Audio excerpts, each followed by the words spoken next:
Hello दोस्तों। मालकिन बहुत खूबसूरत थी मगर किसी नौकर से बात नहीं करती। मैं चुप चुप कर उसे देखता। एक दिन उसने मेरी चोरी पकड़ ली और बोली कि तुम मुझे छुप छुप कर क्यों देखते हो। मैंने सच कहा कि आप मुझे अच्छी लगती है। तब वो जो बोली मैं खुशी से पागल हो गया कि अगर अच्छी लगती हूँ तो मुझसे शादी कर लो। लेकिन मैं हैरान हो गया जब वो मुझे शादी करने की जगह की बजाय एक बड़े कमरे में ले आई। 2 कदम अंदर बढ़ाते ही मेरी जान निकल गई, क्योंकि अंदर तो मेरा नाम राहुल है। मैं अपने माँ बाप के साथ एक छोटे से गांव में रहा करता था और रोज ही मजदूरी करके अपना गुजारा कर लिया करता था। पापा को तो कई साल पहले ही मृत्यु हो गया था, जिसकी वजह से मम्मी मुझे अच्छे से पढ़ा नहीं पाई थी। और यही वजह थी कि कोई अच्छी नौकरी भी मेरे पास नहीं थी। घर में 2 ही आदमी थे, मैं और मम्मी। मैं गांव के चौधरी के घर नौकरी के तौर पर काम करता था। मेरा और मम्मी का अच्छा गुजारा हो जाया करता था। मम्मी का कहना था कि अब मैं शादी कर लूं, मगर मुझे अभी ऐसा कोई शौक नहीं था। मुझे अपना अच्छा सा घर बनाना था, उसके बाद ही मुझे कुछ सोचना था। मैं उन लोगों में से बिल्कुल नहीं था जो कि बड़े होते ही शादी की रट लगा लेते हैं। मेरा मानना था कि पहले इंसान जिम्मेदारी उठाने के काबिल हो जाए, फिर वह शादी करे। और मुझे लगता था कि मैं अभी अपना और अपनी माँ के अलावा किसी की जिम्मेदारी उठाने के काबिल नहीं था। इसीलिए मैं माँ को हर बार लड़की देखने से रोक देता था, जिस पर वो कुछ वक्त के लिए गुस्सा भी हो जाया करती थी, मगर बात में खुद ही समझकर मान भी जाया करती थी। मुझे अपने ही गांव में काम करते हुए बहुत साल हो गए थे, मगर मालिकों ने कोई मदद नहीं की थी। मेरे पापा भी उनके ही मुलाजिम थे और उनके मरने के बाद मुझे उन्होंने नौकरी पर रख लिया था, मगर चंद पैसों के अलावा मुझे वहाँ से कुछ ना मिलता था और उन पैसों से तो हमारा गुजारा ही हुआ करता था। तो अपना अच्छा सा घर बनाने के पैसे कहाँ से आते। कभी कभी तो मुझे लगता था कि मेरा एक सपना ही रह जाएगा कि हमारा एक अच्छा सा घर भी हो। चौधरी के यहाँ बहुत सारे नौकर काम किया करते थे और वो सब तो उसी में खुश थे, क्योंकि उनको 2 वक्त का खाना मिल रहा है। उससे आगे ना उनकी जरूरत थी और ना ही उन्होंने कभी उससे आगे की सोच सोची थी। वो लोग बस इसी में खुश हो जाया करते थे और इसी बात का बहुत ज्यादा फायदा उन बड़े लोगों को होता था जो कम पैसों में अपने बड़े बड़े काम इन बेचारे गरीबों से करवा लिया करते थे, और वो भी खुशी खुशी ये काम करने को तैयार हो जाया करते थे। गलती उनकी भी नहीं थी, घर चलाने के लिए कुछ तो करना ही होता था। और फिर गांव देहात में नौकरियां तो होती ही नहीं, और अगर हो भी तो एक अनपढ़ और जाहिल को कौन रखता है काम पर। उनके लिए तो यही मजदूरी रह जाती है जो उन्हें कम पैसों में भी करनी पड़ती है। बस यही सोचकर यहाँ के लोग भी कुछ नहीं बोलते और चौधरी इस बात का अच्छे से फायदा उठाते थे। मगर मुझे यह सब अच्छा नहीं लगता था। मेरा दिल करता था यहाँ से कहीं और चले जाने का। इतने साल से मैंने और पापा ने उनकी नौकरी की थी, मगर बदले में क्या मिला था। एक अच्छा मकान तक न बनवा कर दिया था उन लोगों ने। मगर मैं जब भी कहीं जाने की बात करता तो मम्मी मुझे मना कर दिया करती थी। उनका कहना था कि वो कम में ही खुश हैं, मगर अपने बेटे के साथ तो है ना। और हर बार उनकी इसी बात की वजह से मैं अपना फैसला बदल लेता था। मगर अब जो हुआ था उसके बाद तो मुझे फैसला करने में आसानी हो गई थी। एक दिन अचानक मेरी माँ की तबीयत खराब हो गई थी। मैं फौरन उनको डॉक्टर के पास लेकर गया तो उन्होंने कुछ दवाइयाँ लिखकर दे दी थी, मगर जब वो दवाइयाँ खरीदने गया तो पता चला कि वो काफ़ी महंगी है और मेरे पास इतने पैसे नहीं थे। इसीलिए मैंने चौधरी साहब से बात की कि मुझे कुछ पैसों की ज़रूरत है, जिस पर उन्होंने पैसे देने से साफ इनकार कर दिया था और कहा था कि अब तुम्हारी माँ की उम्र हो गई है, उसे जाने दो, क्यों इतनी महंगी दवाइयाँ खर्चा करते हो। कुछ ही दिन की मेहमान तो है, बस वैसे ही कुछ दिन का दवा ले लो। कोई कैसे किसी की मौत का इस तरह बता सकता था। क्या पता मेरे भगवान ने उनकी उम्र लंबी लिखी हो। उसी दिन मैंने सोच लिया था कि मुझे क्या करना था। जैसे तैसे करके किसी दोस्त से पैसे मांगकर मैंने मम्मी की दवाइयाँ ली थी, जिससे वो बहुत जल्द ठीक भी हो गई थी और मुझे अपने दोस्त का कर्ज वापस करना था। इसीलिए मैंने शहर जाने का फैसला किया था, जिस पर मम्मी खुश नहीं थी, मगर मेरे बहुत समझाने पर आखिरी बार वो मान गई थी, मगर सिर्फ इसी शर्त पर कि जैसे ही कर्ज वापस हो जाएगा मैं वापस अपने गांव आ जाऊंगा। और मैंने उस वक्त मम्मी को भी हाँ कह दी थी, मगर ये तो वक्त ही बताता कि मैं वापस आता कि वहीं रह जाता। मगर इस वक्त तो उनकी बात मानना ही अच्छा लगा था, तो मैंने ऐसा ही किया था और शहर जाने की तैयारी शुरू कर दी थी। वहाँ मेरा एक पुराना दोस्त रहता था, जिसका पता उसने मुझे कुछ साल पहले ही दिया था। वो पता मेरे पास अभी तक महफूज था और मैंने सोच लिया था कि मुझे उसके पास जाना है। मम्मी ने बहुत रोका था, मगर मैं क्या करता, मैं भी मजबूर था। अब यहाँ से निकलकर कुछ तो करना ही था। यहाँ बैठे बैठे कुछ नहीं होने वाला था। यहीं बैठे रहे तो वो चौधरी ऐसे ही कम पैसों में हमारा इस्तेमाल करता रहता और हम इस्तेमाल होते रहते। गांव में ही हमारे रिश्तेदार थे, जिनसे मैंने गैर मौजूदगी में मम्मी का खास ख्याल रखने को कहा था और अपना सामान बांधकर शाम को ही शहर के लिए निकल गया था। आज से पहले मैं कभी भी बड़े शहर नहीं गया था। बचपन में एक बार पापा के साथ गया था, उसके बाद कभी नहीं गया था। हाँ, मगर गांव के पास एक छोटा सा शहर था। सामान लाने के लिए वहां आना जाना लगा रहता था। मुझे घर से निकले एक दिन गुजरा था और अगली सुबह में एक बड़े शहर में मौजूद था।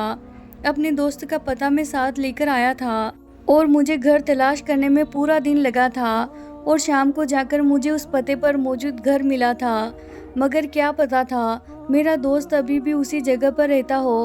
अगर वो यही हुआ तो सारे दिन का गंवाना भूल जाना था, लेकिन अगर वो ना मिला तो बहुत मायूस होना पड़ता। खैर, घर के दरवाजे पर दस्तक दी तो वही बाहर आया और मुझे देखकर हैरान भी हुआ था। उसने मुझे बहुत बार कहा था कि उसके पास शहर में आकर काम करूं, मगर मैं हमेशा मम्मी की वजह से मना कर देता था। वो भी हमारे गांव का रहने वाला था, जो कुछ साल पहले काम करने शहर आ गया था। वो मुझे अपने साथ अंदर ले गया और हालचाल की बात की, खाने वगैरह खिलाया। घर में वो अकेला नहीं था, उसकी पत्नी बच्चे भी मौजूद थे।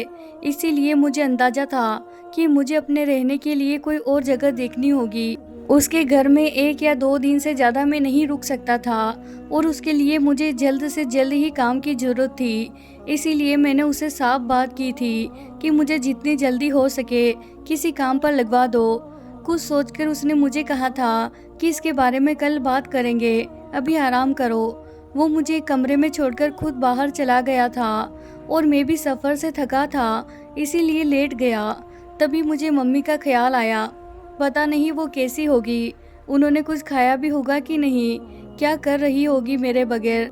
मैंने जब से होश संभाला था मम्मी के साथ ही वक्त गुजारा था, कभी उनसे दूर गया ही नहीं था।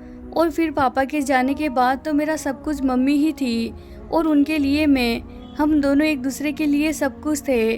कभी सोचा नहीं था कि मम्मी से इस तरह दूर भी रहना पड़ेगा। सोचा कल घर से बाहर जाकर कहीं से फ़ोन करके उनका हालचाल पूछ लूँगा। मेरे पास अपना फ़ोन तो था नहीं, कभी अपना फ़ोन हुआ ही नहीं था, ना ही कभी ज़रूरत पड़ी थी और ना कभी इतने पैसे हुए थे कि ले सकूँ। इसीलिए आज बहुत उसका महसूस हो रहा था। शाम से कब रात हुई पता ही नहीं चला था और अब सोने की तैयारी करने लगा था, क्योंकि सुबह मुझे अपने दोस्त से मिलकर कोई काम तलाश करना था। इसीलिए अभी सोना ज़रूरी था। ऊपर से जितना मैं थका हुआ था, मुझे कुछ ही देर में नींद आ गई थी। सुबह अपने दोस्त के बुलाने पर आँख खुली और सबसे पहले उठकर नाश्ता किया और उसके बाद मैंने उसे अपने काम की बात की थी।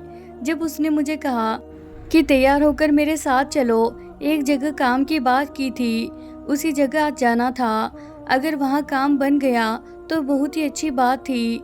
इसीलिए मैंने जल्दी से नाश्ता किया और तैयारी करके उसके साथ चलने की तैयारी करने लगा। कुछ ही देर में तैयारी करके मैं उसके साथ चल पड़ा था।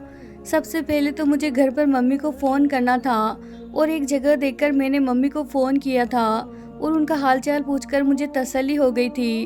अपना हाल भी उनको बता दिया था और फ़ोन बंद करके मुझे अपने दोस्त के साथ आगे बढ़ना था।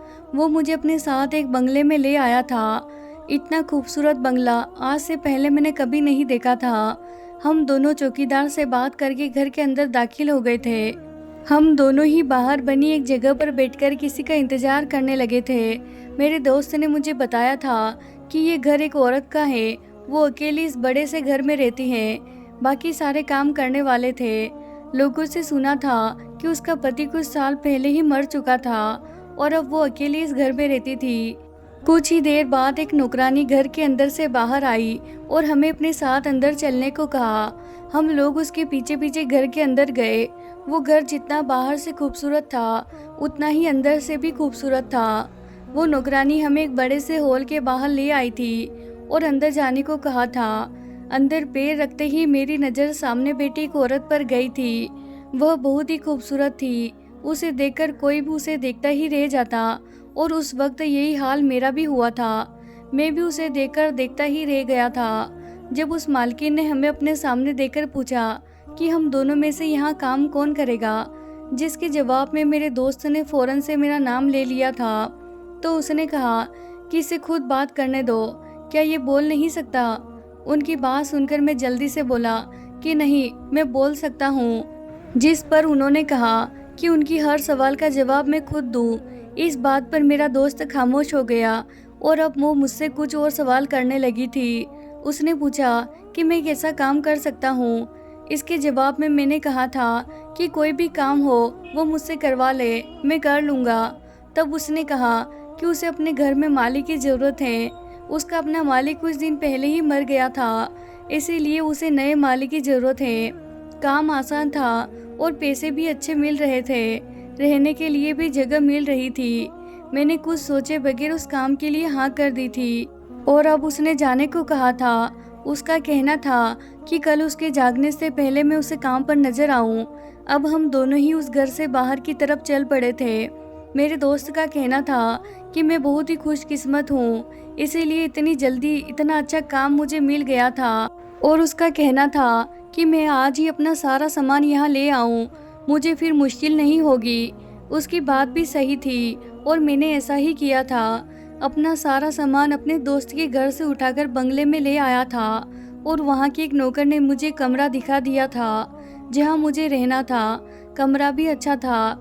मैंने अपना सारा सामान वहाँ सेट कर लिया था और अब मुझे कल से अपने काम पर जाना था। मैं खुश था और पुरसुकून भी था। मुझे खुशी इस बात की थी कि मुझे जल्दी काम मिल गया था और रहने का मसला भी हल हो गया था, वरना तो कब तक अपने दोस्त के घर पर पड़ा रहता। उसकी भी अपनी फैमिली थी, वो भी आखिर को कब तक मुझे अपने घर में रख सकता था। और ऊपर से मेरे पास इतने पैसे भी नहीं थे कि अलग से कहीं रह सकता। ऐसे में ये काम मेरे लिए किसी गिफ्ट से कम नहीं था। रात गुजारकर सुबह मालकिन के कहने के मुताबिक उनके जागने से पहले मैंने अपना काम संभाल लिया था। घर काफ़ी बड़ा था और फूल पौधे भी काफ़ी ज़्यादा थे, मगर उनकी हालत अच्छी नहीं थी। उसकी वजह ये थी कि माली नहीं था और अब वो सब मेरी जिम्मेदारी थी। मुझे इन सबको फिर से हरा भरा और खूबसूरत बनाना था। मुझे दिल लगाकर यहाँ काम करना था ताकि मालकिन मेरे काम से खुश होकर मुझे पक्का पक्का काम पर रख ले, और मैंने ऐसा ही किया था। सुबह होते ही अपने काम पर लग गया था। मालकिन जो काफ़ी देर बाद घर के अंदर से बाहर आई थी और मुझे काम करता देख चुकी थी। सब नौकर अपने अपने कामों में लगे थे। वो सबको एक नज़र देखकर मेरे पास आई थी और बोली थी कि अच्छा किया जो मेरे आने से पहले आ गए। उसका कहना था कि उसे ऐसे ही लोग अच्छे लगते हैं जो वक्त पर अपना काम करते हैं और उसकी बातों को सुनते हैं और मानते हैं। वो इतना कहकर वहाँ से चली गई थी और मैं दोबारा से अपने काम पर लग गया था। मुझे यहाँ काम करते 2 दिन गुजर गए थे और इन 2 दिनों में मैंने एक चीज़ पर गौर किया था कि यहाँ काम करने वाले नौकर किसी से भी ज़्यादा बात नहीं करते थे। आपस में भी कोई बात नहीं करता था। मैं अगर किसी से बात करता तो बहुत कम जवाब मिलता था, वरना कोई जवाब नहीं देता था। और इस बात पर मुझे हैरत भी हुई थी। सब नौकर जो यहाँ काम करते थे यहीं घर के एक साइड पर बने छोटे छोटे कमरों में रहते थे। कोई भी नौकर बाहर से नहीं आता था और न ही बाहर जाया करता था। सब इधर ही रहते थे।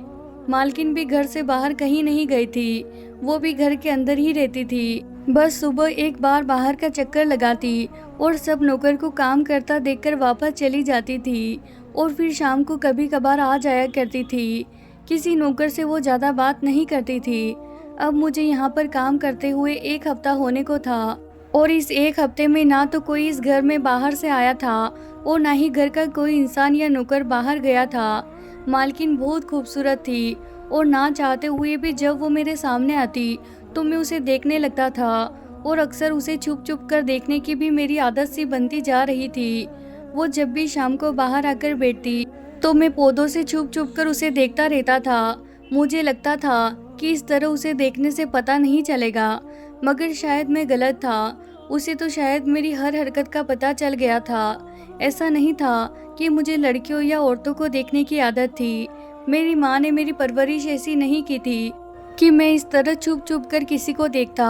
आज से पहले मैंने कभी किसी औरत को इस तरह नहीं देखा था, मगर पता नहीं मालकिन में ऐसी क्या बात थी। वो जब भी मुझे नजर आती तो उसे देखकर नजरें वापस पलटाना भूल जाया करता था और मैं हमेशा छुप छुप कर उसे देखता रहता था और इसी सोच में था कि किसी को भी इस बात का पता नहीं होगा। वक्त इसी तरह गुजरता जा रहा था। मुझे दिन ब दिन मालकिन और अच्छी लगने लगी थी। एक दिन इसी तरह मैं छुपकर मालकिन को देख रहा था और फिर कुछ ही देर बाद वो अपनी जगह से उठकर मेरी तरफ कदम बढ़ाने लगी थी। मुझे लगा कोई काम होगा, तभी वो इसी तरफ आ रही है। मेरे पास आकर उन्होंने मुझसे पूछा कि तुम रोज मुझे छुप छुप कर क्यों देखते हो। उनके इस सवाल पर मुझे हैरत हुई थी और डर भी लगा था कि कहीं वो मुझे काम से ही ना निकाल दे। मुझे अपने आप पर रह रहकर गुस्सा आ रहा था कि क्या जरूरत थी मुझे ये हरकत करने की। क्या सोचेगी वो, अब पता नहीं मेरे साथ वो क्या करेगी। मैंने शर्मिंदगी से सर नीचे झुका लिया था जब उसने दोबारा से पूछा था कि तुम मुझे छुप छुप कर क्यों देखते हो, और अब मेरे पास बचने का कोई रास्ता नहीं था। इसीलिए मैंने सच बोलना ही बेहतर समझा और बिना सोचे समझे कह दिया कि आप मुझे अच्छी लगती हैं, इसीलिए मैं छुप छुप कर आपको देखता हूँ।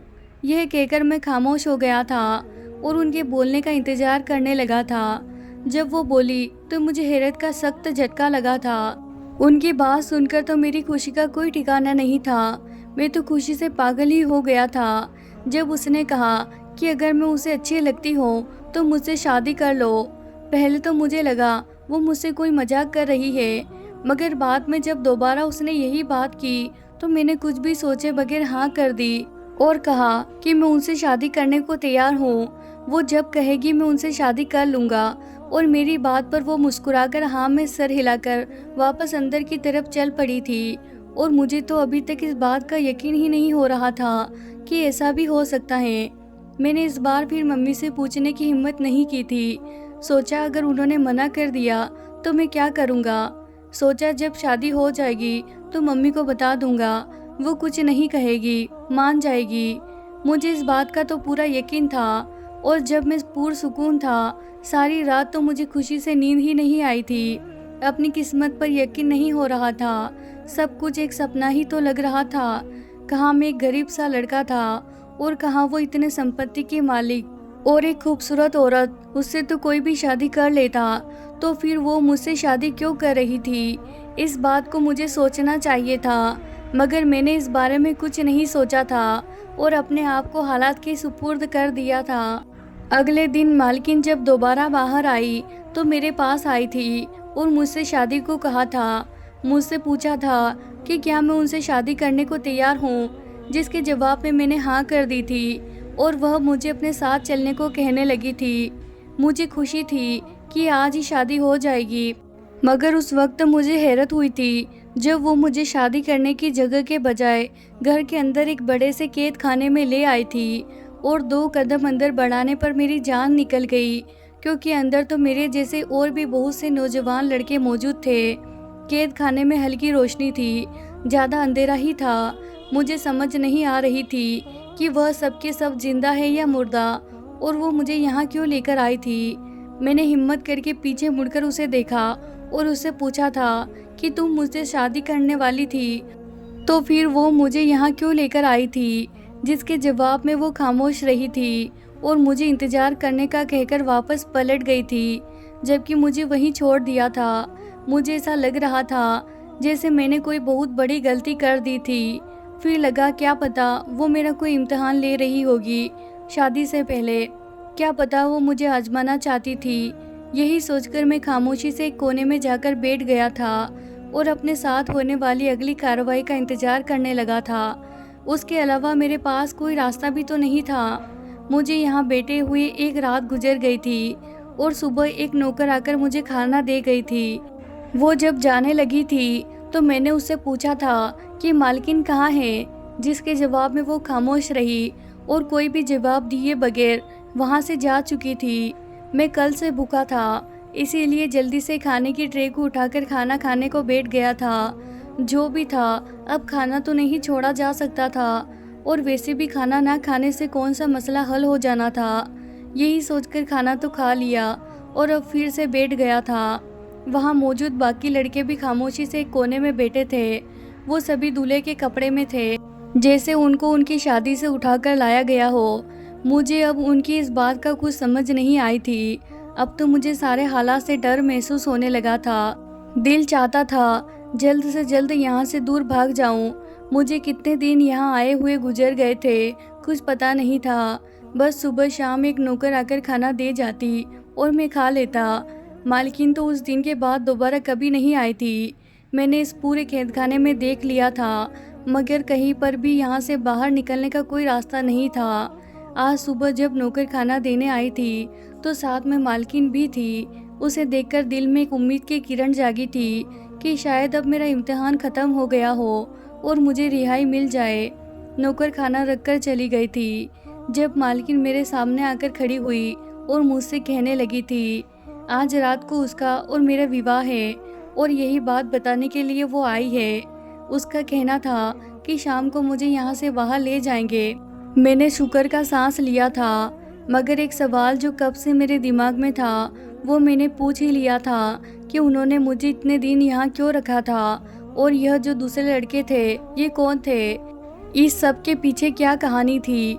मालकिन वापस जाने को पलटी थी, मगर मेरी बात सुनकर रुकी और मुझे देखने लगी थी। उसके बाद उसने कहा कि यह एक लंबी बात है और उसके पास इतना वक्त नहीं है। जिस पर मैंने हिम्मत करके कहा कि मुझे जानना है, अगर वो मुझे सच नहीं बताएगी तो मैं ये शादी नहीं करूँगा। मेरी बात पर वो मुस्कुराई थी और पास पड़ी कुर्सी पर बैठ गई थी और कहा था कि चलो तुम्हें बता ही देती हूँ, क्या याद करोगे, इंसान की ख्वाहिश तो पूरी होनी चाहिए।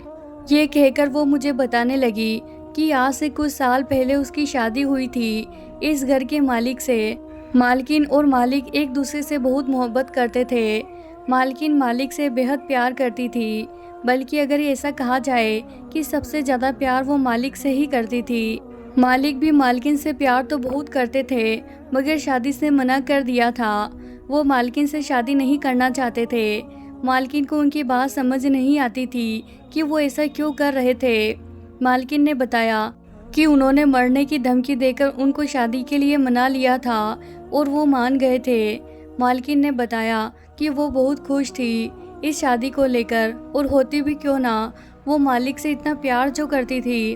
उन्होंने बताया कि मालिक से उनकी शादी हो गई थी, मगर किस्मत को कुछ और ही मंजूर था। शादी की पहली रात ही मालिक उन्हें छोड़कर इस दुनिया से चले गए थे और बाद में मालकिन को पता चला कि मालिक को कोई जानलेवा बीमारी थी, इसीलिए वो मालकिन से शादी नहीं करना चाहते थे।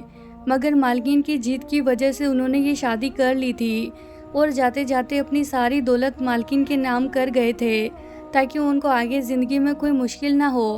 मालकिन ने मुझे बताया कि वो उनसे बहुत प्यार करते थे और इस तरह इतनी आसानी से उनके बगैर कैसे रह सकती थी।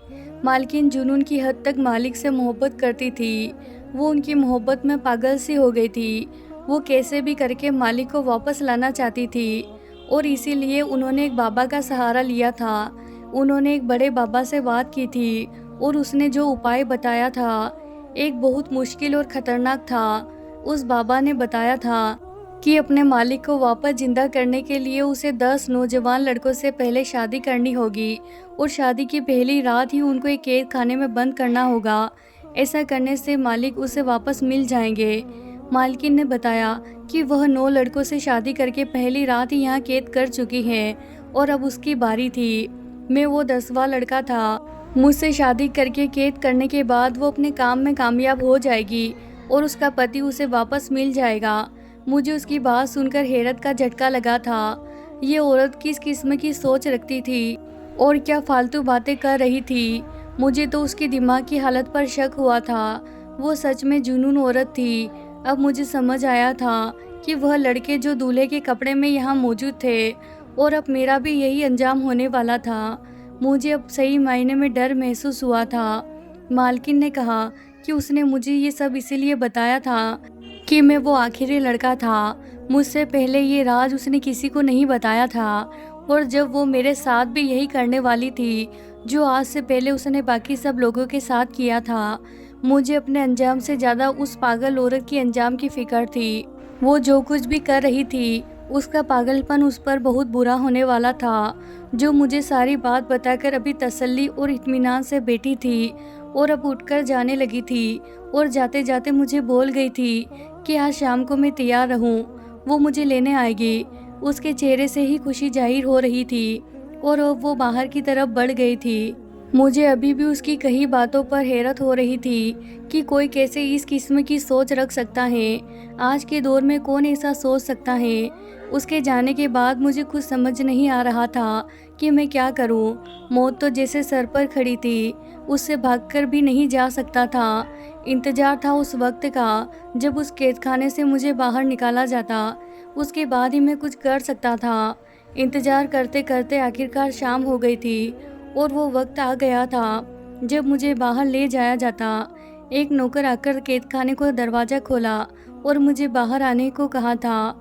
मैं खामोशी से बाहर निकला और आज न जाने कितने दिन बाद मैंने बाहर की दुनिया देखी थी। बाहर आने के बाद उस नौकर ने मुझे अपने पीछे आने को कहा था और मैं चुपचाप उसके पीछे चल पड़ा था। उसने एक कमरे के बाहर आकर मुझे अंदर आने को कहा और खुद वापस चली गई। मैं कमरे का दरवाज़ा खोलकर अंदर गया, जहां मुझे मालकिन सामने ही सोफे पर बैठी नजर आई थी। मुझे देखकर वो अपनी जगह से उठकर मेरे पास आई थी और बेड पर पड़ा एक सूट मेरी तरफ बढ़ा दिया था। वो सूट शादी की शेरवानी थी।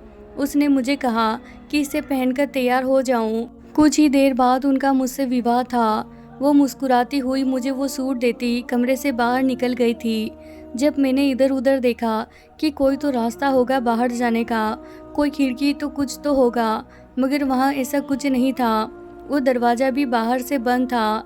अब मेरे पास यहाँ से भागने का कोई रास्ता नहीं था। मैंने वो सूट उठाया और लेकर वॉशरूम में चला गया। कुछ ही देर बाद मैं बाहर आया और शीशे के सामने खड़ा होकर खुद को देखने लगा था। आज अगर मेरी असली शादी होती तो मुझे इन कपड़ों में देखकर मम्मी कितना खुश होती। उनका कितना अरमान था मुझे इसे देखने का, मगर अब शायद वो मुझे कभी ना देख सकती। मैंने बेदिली से वो सारी तैयारी की थी। कौन अपनी मौत पर खुशी खुशी तैयार होता है, ऐसा ही कुछ मेरे साथ भी था। थोड़ी देर बाद मुझे दरवाज़ा खुलने की आवाज़ आई थी और मुझे अपने सामने एक सजी सवरी दुल्हन दिखाई दी थी। वो मालकिन ही थी। वो खुद भी तैयार होकर आ गई थी और अब मुझे अपने साथ बाहर चलने को कहा था, जहाँ विवाह के लिए पंडित जी इंतजार कर रहे थे। अब हम दोनों नीचे बने हॉल में मौजूद थे। वहाँ मेरे मालकिन का पंडित और एक दो और नौकर के अलावा कोई नहीं था। सारा हॉल खाली था। विवाह शुरू हो चुका था और इससे पहले कि ये सब होता, किसी ने आकर सब कुछ रोक दिया था। आने वाले को देखकर यहाँ मालकिन का रंग उड़ा था। वहीं मेरे चेहरे पर खुशियाँ रही थी, क्योंकि वहाँ आने वाला और कोई नहीं बल्कि मेरा दोस्त था, जो अपने साथ पुलिस को लेकर आया था। पुलिस को उसने सब कुछ बताया था कि किस तरह मालकिन नौजवान लड़कों से शादी करके उनको कैद कर देती थी। पुलिस ने वहां मौजूद सब लोगों को ही पकड़ लिया था और मेरे बताने के मुताबिक कैद खाने की भी तलाशी ली थी, जिससे सब लड़के उनको मिल गए थे और मेरी जान बच गई थी। जाते जाते मालकिन ने मुझसे पूछा था कि ये लोग कैसे यहाँ आए, इनको किसने बताया था। सब अगर तुमने बताया तो कैसे बताया था, तुम तो इस घर से बाहर गए ही नहीं थे। उसकी बात भी ठीक थी। मैं तो इस घर से बाहर गया ही नहीं था और ना ही कोई मुझसे मिलने यहाँ आया था। तो फिर ऐसे कैसे हुआ था। जिस पर मैंने बताया कि जब मैं पहले दिन यहाँ काम पर आया था, उसी वक्त रास्ते में जब मैंने मम्मी से बात की थी, उस वक्त मेरे दोस्त को पता चला था कि मेरे पास फ़ोन नहीं है। उसके पास 2 फ़ोन थे, जिसमें से एक उसने मुझे दे दिया था और वही फ़ोन उस वक्त भी मेरे पास था जिस वक्त मालकिन ने मुझे इस कैद खाने में बंद किया था। उस वक्त मैं किसी को फ़ोन नहीं कर सकता था, क्योंकि उस वक्त कोई भी आता तो कोई फ़ायदा नहीं होता। हम लोग तो कैद खाने में थे, पूरा घर तो खाली था। मालकिन ये कह देती कि यहाँ तो कोई भी नहीं है, इसीलिए उस वक्त मैं खामोश ही रहा था और सही वक्त का इंतज़ार करने लगा था। और जब मालकिन ने मुझे वहाँ से बाहर निकालकर शादी को कहा, तो मुझे लगा यही सही वक्त था जब मालकिन की असलियत सबके सामने लाई जा सकती थी। इसीलिए मैंने अपने दोस्त को फ़ोन करके यहाँ आने को कहा और अपने साथ पुलिस भी लाने को कहा था। और उसने ऐसा ही किया था जिससे वो पकड़ी गई थी। उसने मासूम लोगों की जान ली थी, जिसके जुर्म में उसे सज़ा भी हो गई थी और ये भी पता चला था कि वो एक नॉर्मल औरत नहीं थी, अपनी मोहब्बत को पाने के जुनून में मरीज़ बन गई थी। उसकी सज़ा के साथ साथ उसका इलाज भी चल रहा था और मुझे उसको पकड़ने के लिए इनाम दिया गया था, जिस पैसे से मैंने यहाँ अपना एक छोटा सा काम शुरू कर दिया था और गांव जाकर माँ को भी अपने साथ ले आया था। अब मम्मी का भी एक अच्छे से अस्पताल में इलाज हो रहा था और ज़िंदगी सुकून से गुजर रही थी। काम अपना था, किसी की नौकरी भी अब नहीं करनी पड़ती थी और पैसे भी अच्छे कमा लेता था। कहते हैं कोई भी चीज़ जब हद से बढ़ जाती है तो वह नुकसान उठाता है। किसी अपने का खो देना किसी मुसीबत से कम नहीं होता, मगर उस पर सब्र करना सीखे। तो प्यारे दोस्तों, ये थी हमारी आज की कहानी। अगर आपको पसंद आई हो तो लाइक कीजिए। आपकी राय हमें कमेंट बॉक्स में बताना ना भूलें और अभी तक आपने हमारे चैनल को सब्सक्राइब नहीं किया है तो प्लीज़ ज़रूर कर ले। धन्यवाद दोस्तों।